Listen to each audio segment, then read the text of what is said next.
Dick here with today's Life App.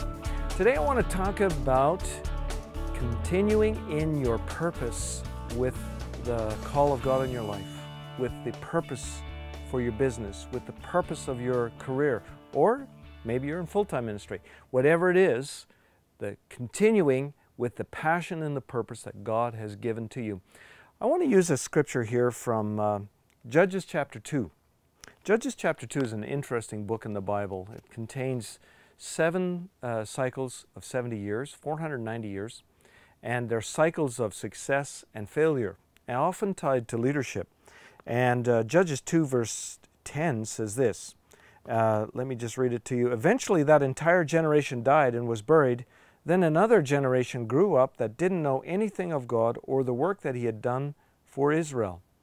Interesting comment. This is actually in the 2nd chapter of Judges, as it introduces this whole book about the cycles of success and failure.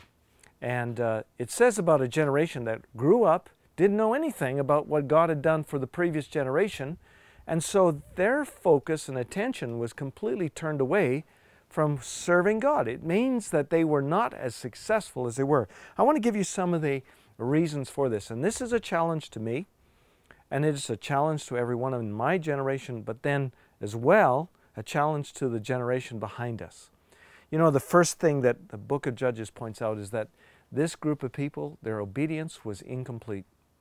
That is to say that they had instructions from God. In this case, it was to go in and possess the land. God had given clear instructions to Joshua, and He had said, now go in and remove these people and displace them, because I've said that they need to be displaced, and go and occupy the land. Occupy was a very proactive process. It means to go in, take over the land, make it productive and fruitful, and build cities and communities and businesses. And so that was the instruction. But what happened is they got partway through the process, and then they got saying, you know what, this is work, you know. Let's just take some vacation, and let's just well, we've got quite a bit of land. Let's just work this land. So they weren't complete in their obedience. Too often when we set our hand to a task, we don't do it with the measure of discipline and commitment that we need to finish it to the end. That was the first thing. But the second thing is this. They had no sense of purpose. The word that God had given to Joshua had not been transferred down to this next generation, which was go possess all of the land. Do you know that God actually intended them to have a much, much bigger possession than they had at that moment? Think about that for your business. Think about that for your career. Think about that for your ministry. Think about that for whatever you're doing. God has a measure already put out for you. And His measure was bigger than what those individuals in Judges chapter 2 realized. And so they fell short of that, and they lost a sense of purpose. See, that sense of purpose keeps that goal. Oh, my business is going to be this big. You have to keep that in mind.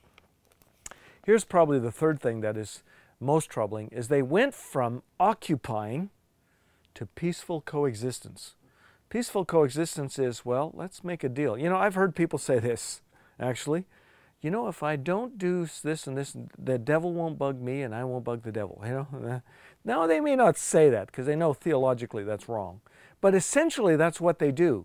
I've heard people say, I just want to go to a church where there's no hassle, you know, that we're not being challenged in our giving, we're not being challenged with a vision, we're not building a building. I just want to have, you know, a nice church and go show up Sunday morning. Well, you know, there's a part of that that's fine. You know, I'm not criticizing that. But it could be that that's a reflection of peaceful coexistence instead of occupying. Occupying is when we are taking territory. You are expanding your measure. That is when you are most effective. Hey, that's today's Life App.